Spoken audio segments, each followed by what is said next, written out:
Terry Pratchett, The Public Embuggerance.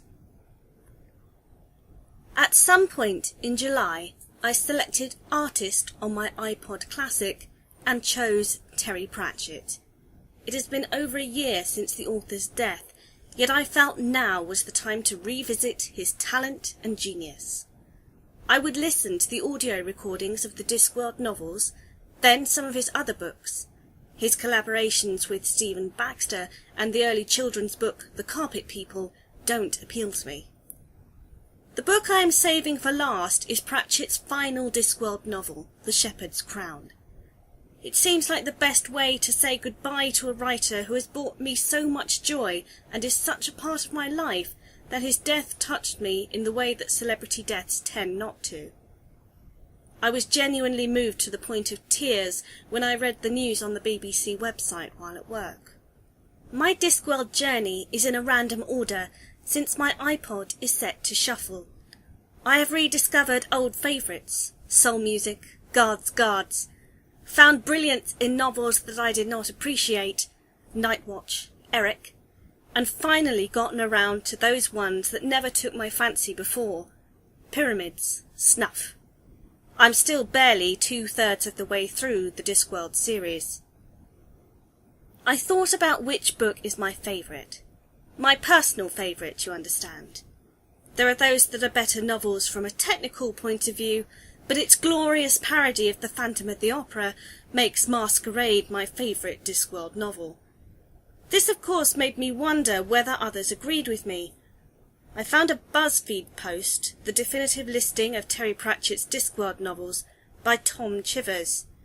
We disagree on most of the titles, but what really caught my attention and put my back up was this quote, which opens the list. I don't want to talk much about the books published after 2007, the year of Sir Terry's diagnosis with a form of Alzheimer's. They shouldn't be characterised as part of the Discworld canon. In the case of Raising Steam and Snuff, they are almost unrecognisable as Pratchett books. The dialogue is baggy, and the characters have the right names but behave nothing like the people we know from the earlier books. The earlier two are more Pratchett-like, but still, it seems a shame to start a celebration of the Discworld by focusing on them. I'm really sorry, Sir Terry. I feel awful writing this. That got me thinking, what if? What if Terry Pratchett had never revealed his Alzheimer's diagnosis to the wide world? What if his personal embuggerance had not become a public one that people could comment on, discuss, and look through his writings for as though searching for the protagonist of a Where's Wally book? Okay, perhaps that last bit is harsh. A lot of celebrities have died recently. 2016 seems to be the year the Grim Reaper has chosen to take his scythe to the rich and famous. What is really strange is that these people seemed at first to have dropped dead for no good reason. Let's take 3 examples. David Bowie died 10th of January. Alan Rickman died 14th January. Victoria Wood died 20th of April. 3 icons of the British entertainment industry taken before their time. The newspaper headlines were full of the stars' secret battles with cancer. It made me angry because the word they should have been using was private. Just because they were celebrities does not mean they have to share their medical conditions with the world, as many do. David Bowie had withdrawn from the public eye for some years, living with his wife and children in New York, but only 2 days before his death, he released an album, Black Star. Reviews have been overwhelmingly positive, and it was #1 in the UK charts for 3 weeks. It's seen as Bowie's last gift to his fans. Black Star was written and recorded while Bowie was in the midst of his cancer battle, and yet no listeners seemed to detect the illness that the artist was suffering with in his music. People saw it in Sir Terry. I know, perhaps better than some people, what Alzheimer's does to a person's brain. It is a horrible, horrible illness that makes me wonder if cancer is, perhaps, kinder.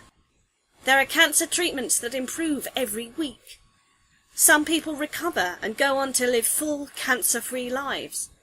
I have never met anyone who has recovered from Alzheimer's. It was inevitable that Pratchett's writing would deteriorate as the illness progressed, and he had to rely on his assistants more. But if he had never revealed that he had Alzheimer's, would people have noticed? Or at least noticed as much? I wonder if people feel the post-2007 Discworld novels are of a lesser quality because they are expecting them to be. So, what if? Here are a few things that may have happened if Pratchett had kept his diagnosis private. 1. Alzheimer's research would be even more underfunded.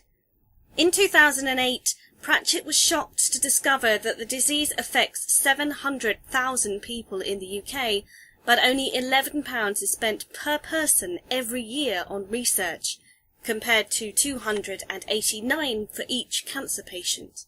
He donated £500,000 of his own money to an Alzheimer's trust, which was quickly matched by fans. After his death in March 2015, fans raised a further £28,000 for the charity the Research Institute for the Care of Older People, RICE. 2. We would know less about Alzheimer's and assisted dying. Though still taboo subjects, Pratchett's openness about his illness and his views on assisted dying have made it a little easier to talk about. Would the 2012 Jojo Moyes novel Me Before You have been so successful if Pratchett hadn't been there to talk about Dignitas and similar organisations? 3. People wouldn't be so critical of the later novels. It is my belief they see the Alzheimer's effects in Pratchett's writing because they know it's there.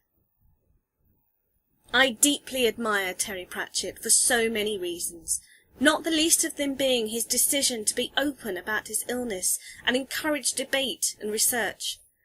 But does that give the public the right to pore over his work and say, "You can tell this was written by his ghostwriter"? In my opinion, it does not. Pratchett's style changed a lot over his career, not just in quality. The early Discworlds are a bit hit and miss, with the same plot repeated several times, and sorcery is a real mess. The City of Ankh-Morpork alone means that Pratchett can write a witty parody of what it is to be a journalist, The Truth, a hard-boiled detective novel, Men-at-Arms, or a festive folk tale, Hogfather, as and when he pleases. The later books become darker, especially the Carnegie Award-winning The Amazing Morris and His Educated Rodents, a Pratchettian interpretation of the Pied Piper story, which is, if you'll pardon the pun, very grim indeed. The magical elements and medieval trappings found in Equal Rights and Witches Abroad begin to give way to the use of technology and a more Victorian feel, such as in The Fifth Elephant and Going Postal. The shuffle feature of my iPod means that I can listen to The Light Fantastic, Book 2, and have it followed by Masquerade, Book 18. Embuggerances aside, I am able to enjoy the wit and wonder of Terry Pratchett. He was an author so loved by the public and yet sadly neglected by his own industry, having been publishing bestsellers for 18 years before getting an industry award, the aforementioned Carnegie Medal. He inspired my imagination and became a part of my family household. Sunday lunchtimes would be perpetuated with thoughts on whichever book we had most recently picked up. Family holidays would be accompanied by Tony Robertson's voice narrating a Pratchett book from the car's cassette deck. The noise the car brakes made when being pushed down would be compared to the squeak of the death of rats, and my strictly no-swearing parents would occasionally come out with a Pratchettian "Bagger!" While doing some research for this essay, I came across a Reddit post that asked which is the worst Discworld novel. Of course there are many different opinions, but my favourite comment had to be from the Redditor that said, "This is like asking what is the worst orgasm you've ever had." Pratchett summed it up himself in Reaper Man. No one is actually dead until the ripples they cause in the world die away. He may have shaken hands with death, and been a victim to a disease as gruesome as one of the inhabitants of the dungeon dimensions, but he lives on in the hearts and minds of his readers, and through the people that his small donation might, some day, save. Is it wrong to judge the later novels with the knowledge of Alzheimer's floating through one's mind?